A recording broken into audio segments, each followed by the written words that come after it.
the need for so much gruesome, graphic violence? Why not let us imagine Because a it's little so of it? much fun, Jan. Get it?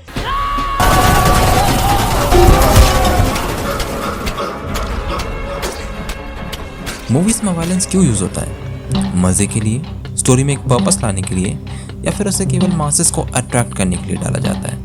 Post Covid हम अपने movies में एक ऐसा shift देख सकते हैं जिसमें हमारी मूवीज कई ज़्यादा violent and at some extent gory होती जा रही है। पर इसका क्या रीज़न है और क्या ये शिफ्ट अभी अभी चालू हुआ है? अगर इंडियन मूवीज की बात करें तो हमारी फिल्में हमेशा से ही वायलेंट थी, बस उनका तरीका अलग था। दे वर नॉट वेरी ग्राफिक। अगर आप राम गोपाल वर्मा की मूवीज देखें तो वो भी वायलेंट हुआ करती थी, और इंडियन सिनेमा की शोले एट सम एक्सटेंट काफ़ी वायलेंट थी।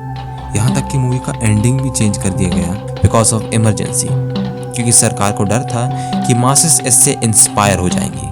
इस बात पे डिबेट छिड़ी रहती है कि क्या मूवीज़ का वायलेंट होना समाज के लिए हानिकारक है। वो समाज जिस पे रोज़ कहीं ना कहीं ऐसी घटनाएं होती रहती है, पर तब वो हमें उतना बॉदर नहीं करती, क्योंकि ये एक तरह से हमारे रोज़मर्रा की ज़िंदगी का हिस्सा बन गया है। लेकिन बड़े पर्दे पर जब हम वही चीज़ होते हुए देखते हैं तो वो हमें हिला देती है, क्योंकि majority masses movie mind fresh करने के लिए देखती है। हफ्ते भर के काम काज के बाद एक दिन मिलता है जिसको वो आराम से बिताना चाहती हैं, और मूवीज़ उनका वो एस्केप बनते हैं, जिससे उन्हें थोड़े समय के लिए सही पर कंफर्ट तो मिलता है। लेकिन अगर वही चीज़ उन्हें अगर समाज का आईना दिखा दे तो वो डिस्टर्ब हो जाते हैं। उन्हें लगता है कि वो उनके कंफर्ट जोन को हिंडर कर रहे हैं। दैट्स व्हाई लोग बौखला जाते हैं जब भी ऐसी चीज़ बड़े पर्दे पर होती है। तो इसका सल्यूशन क्या है? क्या हमें ऐसे मूवीज़ बनाना बंद कर देना चाहिए, या हमें एक नए सिरे से इसकी शुरुआत करनी चाहिए? चलिए समझते हैं। मगर सबसे पहले हमें ये समझना होगा कि एक प्रॉपर वायलेंट मूवी किसे कहते हैं। एक प्रॉपर वायलेंट मूवी वो नहीं होती जिसमें केवल खून खराबा हो, बल्कि वो होती है जिसमें उस खून खराबे का कोई मतलब हो। वो वायलेंस मूवी को एक मीनिंग दे, जिससे मूवी का मैसेज लोगों तक पहुंच सके। एग्जाम्पल के तौर पे देखें तो अगर ओल्ड बॉय इतना वायलेंट नहीं होती तो उसका पर्पस ही खत्म हो जाता। उसका वायलेंट नेचर ही मूवी को उसका पर्पस देता है, और ज़रूरी नहीं कि मूवी का ग्राफिक होना भी ज़रूरी है।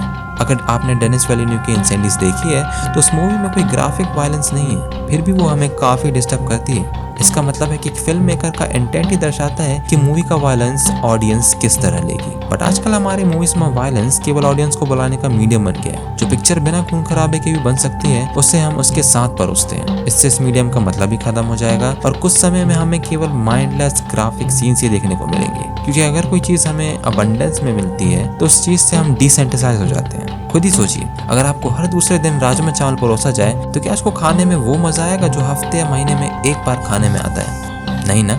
यही केस मूवीज का भी है। Look, I love violent movies, लेकिन तब तक जब तक उस स्टोरी में उसका कोई मतलब हो। माइंडलेस एक्शन थोड़े समय के लिए हमें शॉक जरूर कर सकता है, लेकिन अपनी छाप नहीं छोड़ सकता, क्योंकि हमारे साथ केवल वही यादें रह जाती है जिसका कोई मतलब हो। सो क्या मूवीज में वायलेंस होना चाहिए?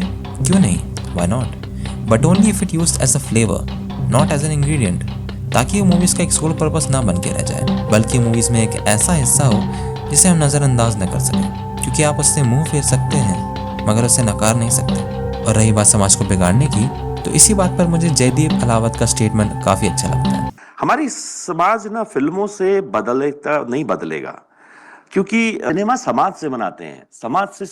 समाज नहीं बनता है सिनेमा से। वो जो लिखते होंगे वो समाज में पड़ा हुआ है।